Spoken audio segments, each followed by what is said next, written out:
లేదు ఆ రోజుల్లో.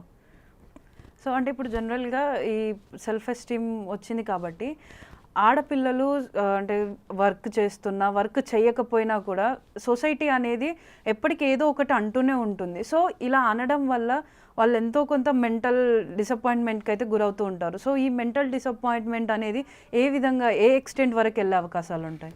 ఓకే, చాలా మంది డిప్రెషన్ అంటే వాళ్ళకి సెల్ఫ్ వర్త్ లెస్నెస్ లేకుంటే ఉన్న లోపట ఉన్న వాళ్ళు దేనికి వర్తీ లేరు, అంటే వాళ్ళు యూజ్లెస్, ఎవరికి వాళ్ళ అవసరం లేదు, అలాంటి థాట్స్లో వెళ్తాయి. లోన్లీనెస్లో వెళ్ళిపోయి చాలా మంది సూసైడ్ లెవెల్ వరకు వెళ్తారు. బట్ అదే టైంలో మనం అలాంటి లెవెల్ వరకు వెళ్ళకుండా, నేను ప్రతిసారి చిన్నపిల్లలు అని ఎందుకంటానంటే, మనం ఎంత వయసు ఉన్నా మనలో ఆ చిన్న బేబీ ఇంకా ఉంది. చిన్నప్పుడు మనం సెల్ఫ్ ఎస్టీమ్ బిల్డ్ చేస్తూ ఉంటే పెద్దగైనాక కూడా ఆ సెల్ఫ్ ఎస్టీమ్ ఎవరైనా బ్రేక్ చేస్తున్నా మనం అండర్స్టాండింగ్గా ఉంటాం. పాపం మా అబ్బాయి అలా అనుకున్నాడులే, ఇప్పుడు ఎవరినో వచ్చి బ్యాడ్గా మాట్లాడారు అనుకోండి, అరే వాళ్ళ అప్బ్రింగింగ్ అలా ఉండేమో, అంటే ఆ ఫిల్టరేషన్. ఇప్పుడు మీరు ఫిల్టర్ కాఫీ అంటారు కదా, సో ఫిల్టర్ కాఫీ లాగా మన మైండ్ని కూడా మనం పెరుగుతా పోయి మన మైండ్ కూడా ఫిల్టర్ చేసేది స్టార్ట్ చేస్తుంది. బట్ చిన్నపిల్లలకి అలా ఉండదు. నేను మీకు ముందు అన్నట్టు స్పాంజ్గా, యు ఆర్ లుకింగ్ అగ్లీ, నువ్వు బాగాలేవంటే నేను బాగాలేను, ఎవరికి నువ్వు వద్దంటే ఓహో నాకు ఎవరు వద్దు, అంతే. అసలు ఏది విన్నర్ అలాగే ఉంటుంది వాళ్ళ మనసులో. అది స్ట్రాంగ్గా పెరిగి ఇప్పుడు ఒక చిన్న అమ్మాయిని పేరెంట్స్ ఎప్పుడు తిడుతున్నారు అనుకోండి, పెద్దగా హస్బెండ్ కూడా తిట్టాడు అనుకోండి కదా, మా అమ్మ వాళ్ళు కూడా నా గురించి అలాగే అనుకున్నారు కదా అని వాళ్ళు దాన్ని వ్యాలిడేషన్ చేసుకుంటూ ఉంటారు.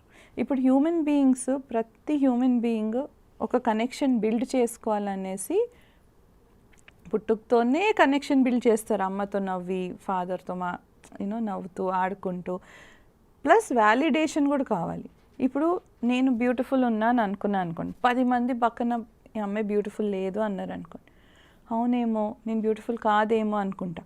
ఇదే వేరే కంట్రీకి వెళ్ళినప్పుడు అక్కడ వాళ్ళందరూ అబ్బా మీ కళ్ళు ఎంత బాగున్నాయండి, మీ ముక్కు ఎంత బాగుంది, మీ జుట్టు ఎంత బాగుంది, అరే అవునా, అరే నా కంట్రీలో అలా అనలేదే, వీళ్ళు అబద్ధం చెప్తున్నారేమో అనుకుంటాం.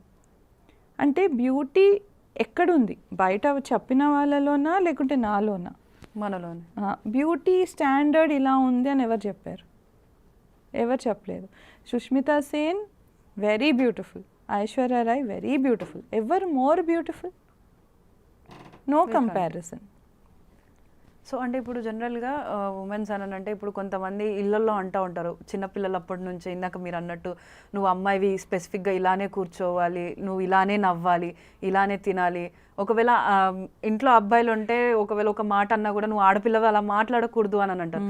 సో ఇలా ప్రతి దానికి వాళ్ళు ఇన్స్ట్రక్ట్ చేస్తూ ఉంటే ఈ వర్డ్స్ అనేది వాళ్ళ పైన ఫ్యూచర్లో ఏ విధమైనటువంటి ఇంపాక్ట్ చూపిస్తుంది? ఎలా ఇంపాక్ట్ అంటే, ఒక ఎగ్జాంపుల్ తీసుకుందాం. Work space. ఇప్పుడు రేపు అమ్మాయి పెద్దగా వర్క్కి వెళ్తుంది. అక్కడ చిన్నప్పటి నుంచి అమ్మాయి ఇలాగే ఉండాలి అని నేర్చుకుంది. బట్ లోపటి నుంచి నాటీగా ఉంది, అల్లరి ఉంది, అందరికి వెళ్ళి ఏంట్రా ఏం చేస్తున్నావు అని చెప్పాలని ఉంది. బట్ చిన్నప్పటి నుంచి ఏమన్నారు, నువ్వు అమ్మాయివి, నువ్వు గమ్మని నీ పని చేసుకొని నీ సెట్ చేసుకుంటూ నీ వర్క్ నువ్వు చేసుకుంటా ఉండు అని అంటుంది. అప్పుడు అమ్మాయి ఏం చేస్తుంది, అక్కడ వెళ్ళి డెస్క్ పైన కూర్చొని ఆమె పని చేసుకొని ఇంటికి వస్తుంది. సడన్గా ఏదైనా కాంపిటీషన్ వస్తుంది, పార్టిసిపేట్ చేయాలని ఉంటుంది. లేదు నేను అమ్మాయిని, నేను ఇలాగే ఉండాలి అంటే ప్రతి మనిషి ఇలా ఉండరు. చిన్నప్పటి నుంచి ఉన్న అప్బ్రింగింగ్ లేకుంటే చిన్నప్పుడు ఉన్న ఎక్స్పీరియన్సెస్, కొందరు మారుతారు, పెరుగుతా పోయి ఇలా కాదేమో, మా ఫ్యామిలీ స్ట్రిక్ట్, వేరే ఫ్యామిలీస్ అలా కాదు. అందుకే నేను ఎప్పుడు నా స్టూడెంట్స్కి, పేషెంట్స్కి, క్లయింట్స్కి అందరికి ఒకటే చెప్తా, ప్రతి మనిషికి ఎక్స్పీరియన్సెస్ ఉంటాయి, నాకు కూడా ఉండొచ్చు. కొన్నిసారి మనం డిగ్ చేసామనుకోండి, అంటే తవ్వితే దొరుకుతూనే ఉంటాయి, ఏదో ఒకటి దొరుకుతూనే ఉంటాయి. ఆనియన్ లాగా ఒక పీల్ చేస్తా పోతే ఇంకొకటి వస్తూనే ఉంటుంది. బట్ లోపట ఉన్న ఆనియన్ ఫ్రెష్గానే ఉంటుంది. ఈ ఆనియన్ పీల్ లాగా మనం చేస్తూ ఉంటే మనకేం తెలుస్తాయి అంటే, ప్రతి మనిషికి ఎక్కడో ఒక జాల ఏదో ఒక హర్ట్ అయింది. ఆ హర్ట్ని మనం పక్కన వాళ్ళని ఫర్గివ్ చేసి, లేకుంటే దేవుడికి మనం ఇలాంటి సిచ్యువేషన్ నాకు ఫేస్ చేయకుండా ఉండే, నేను కూడా రేపు సెన్సిటివ్గా ఉండాలి వేరే వాళ్ళతో, ఎందుకంటే నాతో ఇలాంటి బ్యాడ్ ఎక్స్పీరియన్స్ అయింది కాబట్టి నేను కూడా వేరే వాళ్ళతో సెన్సిటివ్గా ఉండాలి. సో ఇలాంటివి మనం తెలుగులో అంటాం కదా, జ్ఞానోదయం వచ్చింది, నేను మారిపోయాను సడన్గా అంటే కొన్ని ఇన్సిడెంట్సెస్ అలా అవుతూ ఉంటాయి.